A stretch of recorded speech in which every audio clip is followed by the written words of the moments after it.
what I'm pointing at is something beyond what my words are able to communicate. So when you take the absolute truth and you turn it into stories and words that I'm telling you, and explanations, even explanations like this one, they always become relativistic. All my explanations of absolute truth are all relativistic. They're all finite. So yeah, this here in the relative domain, you can have self-deceptions. But when you are directly conscious of the absolute truth, which you are not right now, then it can't be a self-deception. And then the only question is, are you going to be wise enough to recognize that this is a possibility that you can actualize? And that you haven't actualized it yet, but that you could. Because see, it's hard to actualize something when you don't believe you can even do it, or that it's possible to even do.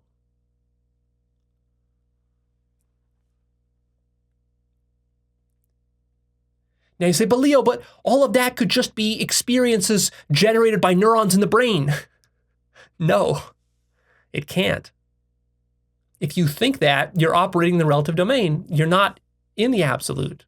You have to enter the absolute. See, there's no way for you to understand the absolute while sitting in the comfort of the relative domain, because the relative domain is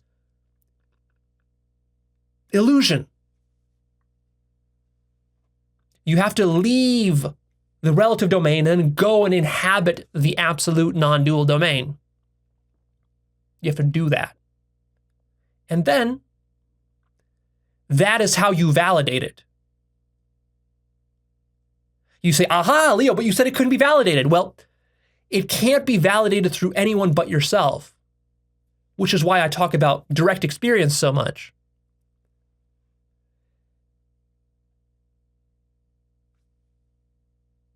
The only way reality can know that it exists is through you. It can't exist in any other way but through you.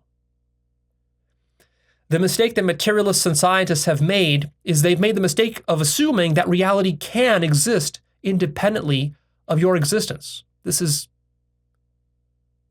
an unscientific, unprovable claim, and it also happens to be false. And you will discover that it's false if you ever enter into the absolute domain and leave behind the relative domain.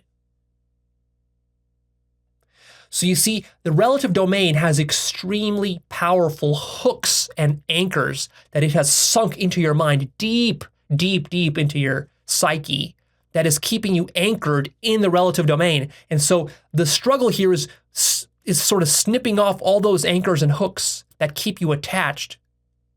But of course, as you're doing that, you're literally detaching yourself from what you consider reality, because what you consider reality is consensus reality. It's the reality you generated with your fellow human chimps through culture and through even science. Science is part of culture, by the way, and through external validation. See, you are so insecure about taking back your full authority, your absolute sovereignty as the reality that you are, the universe that you are.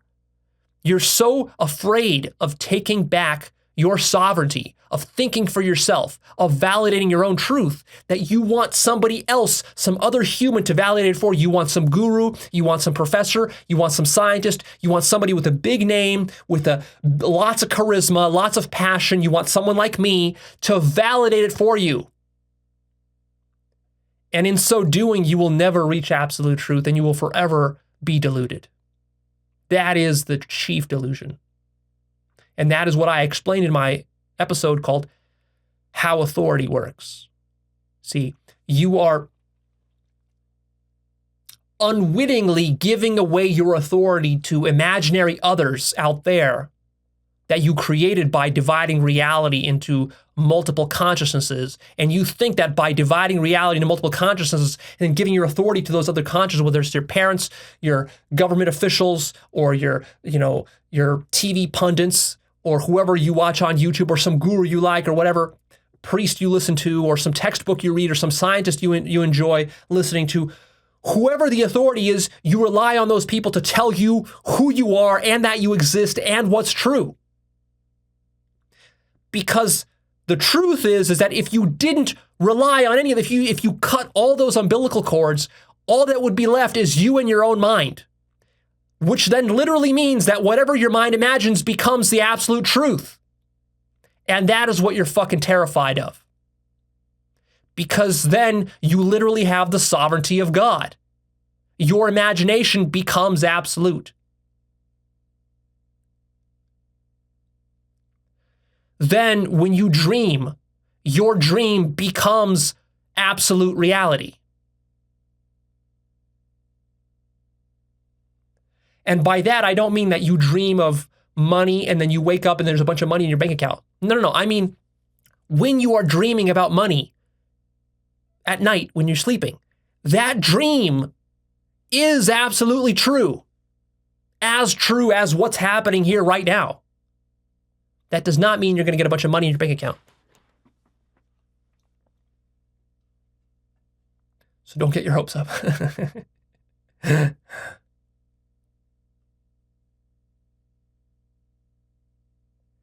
That's what you're really terrified of.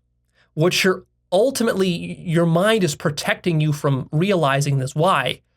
Because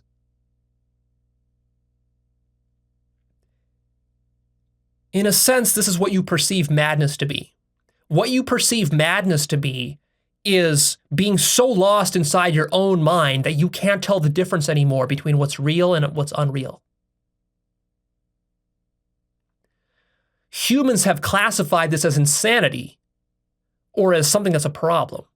And it can be a problem if it's done in a dysfunctional way, but if it's done in a functional way where you're fully conscious of what you're doing and you're not abusing it, then what actually happens is that you discover the ultimate truth. And the ultimate truth is that the entire universe is your imagination at work.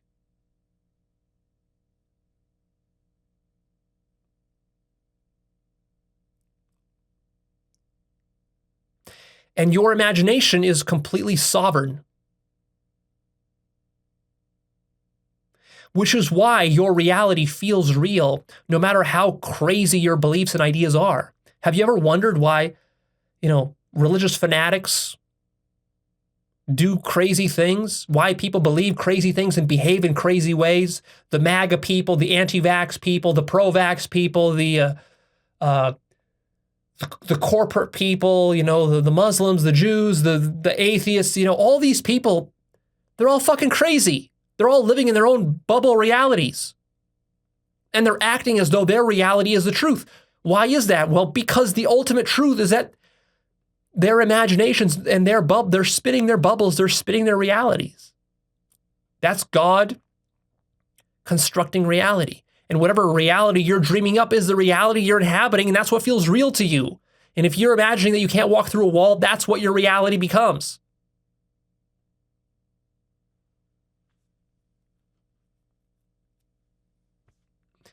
And you're terrified of learning that. Because then you're all alone. See, you can't even ask somebody else to validate this for you. When you realize what I'm telling you, you might think like, oh, I'm gonna email Leo and I'm gonna just double check. Let me double check with Leo if I got this right. Now, if you're emailing Leo to validate this, then you haven't got it.